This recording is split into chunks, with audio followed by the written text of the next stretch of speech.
Yamaha Virago XV250, probably every other Virago out there, same setup.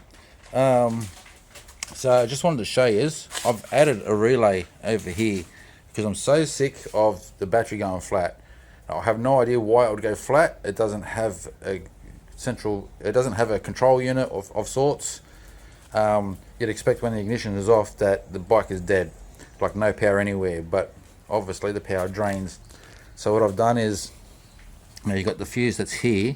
Now I've tested with a meter going to the switch and back. I've gone to this side of the fuse here because that's the side that's not active, so if the fuse blows, then what I've added also doesn't get affected. It's a crappy fuse box, that thing is. That's why I've got electrical tape on it. So you'll hear the bike click when I turn the ignition on.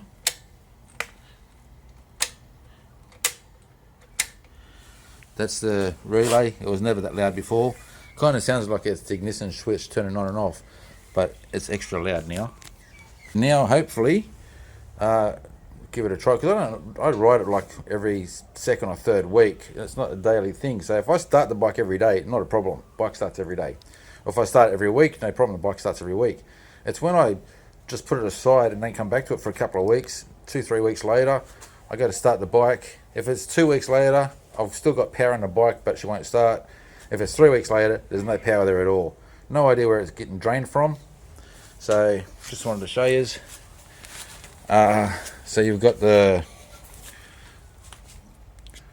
earth coming straight to the earth there, because that's the earth lead that I've added that's coming around to the battery. This is the original earth coming over to here, or the original negative coming over to here. So when it's tripped, those two are joined, obviously. So the reason why I put it here, because there's already a hole down the bottom here. Upside down doesn't matter to me, I don't ride in the rain, but you might want to try and find a different place to locate it if you want it the right way around. And I've cable tied these two relays together because normally those two would be over here, and you've got the spot that you put the cover on, and it's just enough room for that cover to go back on. So that's pretty much covers everything, I think. So yeah, we've got the earth leads there, where I'm getting my power from, for where that fuse is that trips that relay. Now this particular relay has to be above 10 volt, otherwise it's not going to work. So when I first wired up and the bike was sitting at 6 volt, I messed around for ages thinking, what the hell's going on here? Because normally a relay can just be off about 4 volt and it'll trip, but not this one. It needs 10 volt at least, otherwise that doesn't trip.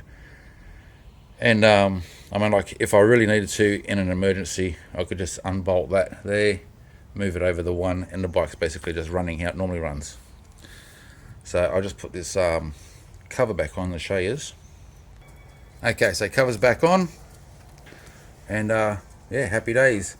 So if this doesn't work out, I'll do a follow-up, but if I don't do a follow-up on this video, then you know it's worked. Anyway, thought I'd share that in case others out there, same situation, pain in the ass having to charge the battery all the time. And I am going to add an alternative option as well.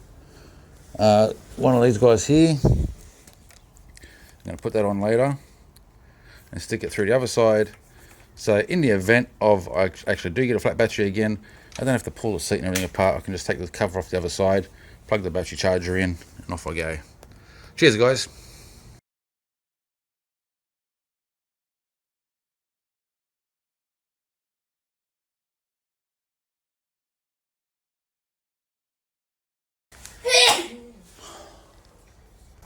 That is awesome.